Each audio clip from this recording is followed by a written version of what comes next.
guys, I'm Sam, the Corfit Chiro, and I'm just going to show you the oblique sit hip rotations with a hinge, which are going to help to improve your hip internal external rotation and that hip hinge also. So we're just in this mermaid position with our legs. You're just going to hinge forwards, back, knees up to the ceiling, and then rotate round and lean forwards and back, round,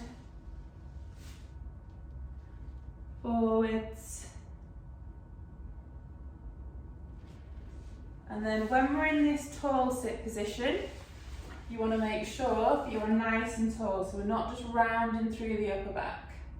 So nice and tall through here, rotate round, hinge, back,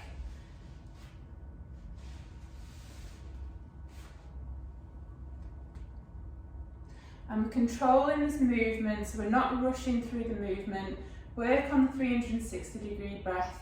If we're controlling the movement, we're going to help to improve that core stability at the same time as helping to improve the mobility in the hips, which is really important, as a mobility problem is usually down to a core stability problem. So if we're working on them both at the same time, that's an added bonus.